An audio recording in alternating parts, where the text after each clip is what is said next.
Welcome to the Geek Movement channel. My name is Karikon. I'm here to bring you Crucible tips from a scrub. Just to give you a little background, I mained a Night Stalker Hunter in D1, but in the beginning of D2 that was not really an option for the Crucible with the changes that were made. I switched it up to Arc Strider, then to Blade Barrage, but I've recently switched back to Tether with the current sandbox changes. I average around a 0.9 KD and an efficiency score of 1.39. Now I started Destiny 2 with a 0.7 KD. Now obviously I'm no PvP god, but I've shown tremendous improvement due to a few things that I've picked up along the way. Tip number 1. Don't get tilt. I know, a lot easier than it sounds. I played a match last night in quick play where my team got put up against a team of platinum players. What is platinum, you say? That is their elo rank, or essentially how good they are. We had been getting spawn trapped and just outright slayed. Now, it would have been quite easy to get tilted and blame my deaths on a lot of things. And this leads into tip number 2. Don't blame. You will come across players who are better than you. Quick play just grabs the first other 11 players, the good, the bad, and the blueberry. You need to take that into account when you play.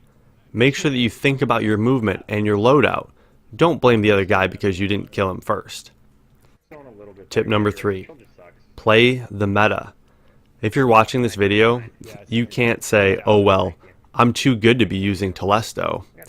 No, Telesto is a part of the current meta, so use that to your advantage. Now there is one caveat to this. Do not just go to your collections and pull out your Telesto and assume that you will be a Crucible god. You need to practice with it. Take it into the Trossland or any other zone and practice with it. And this goes for any gun. For your shotguns, what's the range for a kill? For your pulse rifle, how stable are the shots? Can you strafe and hit crits? Hate getting killed by the colony? Learn to love it. They put what weapons you were killed by in the feed. If you see a trend, that's the meta. Tip number 4. Use cover. If you are out in the open, you are dead. Say it with me now. If you are out in the open, you are dead. Effective use of cover is the key to recovering health and staying alive. In this clip, I can see multiple points where if I had rushed in guns blazing that I would have died. I'm using the cover and my teammates to push forward. I throw my smoke to help give me the time to recover my health. Then I push forward for the cleanup, effectively surviving the engagement and giving time between engaging in my next fight. In this next clip, you can see that I push in using the cover to my left and then angle to take on the opponent in front of me. Then I pop out of cover just to strafe out into the open. The entire time I'm just soaking up bullets. But effective use of cover can mitigate some of this damage. This allows you to stay alive longer. Tip number 5. Play with your team. In the last clip you can see that I take a few shots, but we were both weak. Instead of pushing him, I'm able to turn around and fall back on my teammate, and then we are able to take out 3 of them. This is not always going to be the case, but the days of 1v3s and 1v4s are far away. Yes, it can happen, but they are the exception, not the rule. If you run into a room and there are 4 guns that pointed at you, you're dead. But if you run into the room at the same time, 3 other teammates are flanking them, that changes the game. Never engage in a fair fight. You want to play dirty and use every tool to your advantage. Thank you for finishing him. Tip number 6. Radar. Use it. The game is literally telling you where to go and where the enemy is. I'm always looking at my radar, and you can see me swinging around occasionally to get a better idea of where in the map they are and how close they are to me. That's really all there is to it. Tip number 7. Now this tip is a twofer. Go into a private match and just tool around in each map and learn the layout and the different callouts.